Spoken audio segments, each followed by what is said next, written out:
કાપોદરાના PI વસુરાજીને એક એવી માહિતી મળી હતી કે ધારાસભ્યના નામે ખોટા સહી સિક્કા કરીને મોટું કૌભાંડ ચાલી રહ્યું છે.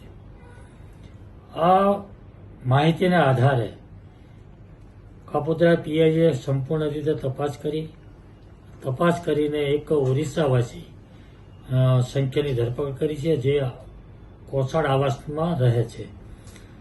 તો પોલીસને હું ખૂબ અભિનંદન આપું છું, કારણ કે એમને જે માહિતી મળી અને માહિતીના આધાર પર એમને જે કાર્યવાહી કરી અને એફઆરઆઈ કરી છે અને આરોપની ધરપકડ કરી છે.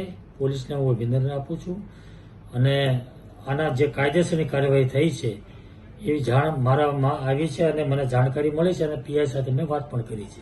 કયા કેટલી ગંભીર બાબત કહેવાય, કારણ કે ધારાસભ્યના ખોટા ડોક્યુમેન્ટ બનાવવા ના, એ કોઈ પણ સરકારી કે કોઈ પ્રતિનિધિના ડોક્યુમેન્ટ ઊભા કરીને, બોગસ ડોક્યુમેન્ટ તૈયાર કરીને એનો ઉપયોગ કરવો એ ખૂબ ગંભીર બાબત છે. કારણ કે આનો સહી સિક્કાનો ઉપયોગ અનેક જગ્યાએ થતો હોય છે.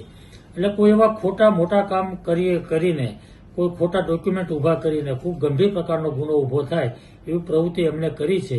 પરંતુ પોલીસે જે કાર્યવાહી કરી છે એમને આધારે એને જે માહિતી મળી અને એને આ માહિતીના આધાર પર જે કામગીરી કરી છે એ અભિનંદન પાત્ર છે. કાકા શા માટે કુમારભાઈના જ બનાવવામાં આવ્યા હતા?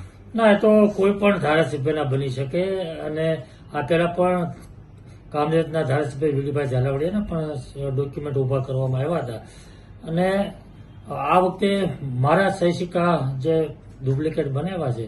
એટલે આવા જે પૈસાની લાલચમાં આવા ઘણા લોકો ખોટું કામ કરી રહ્યા છે અને એ મારા નહીં કોઈ પણ ના બનાવી શકે એવી પ્રવૃત્તિના લોકો આવા હોય છે. મિત્રો, આવા જ વિડીયો અને શોર્ટ્સ જોવા માટે આજે જ અમારી ન્યૂઝ રૂમ યુટ્યુબ ચેનલને સબસ્ક્રાઇબ કરો.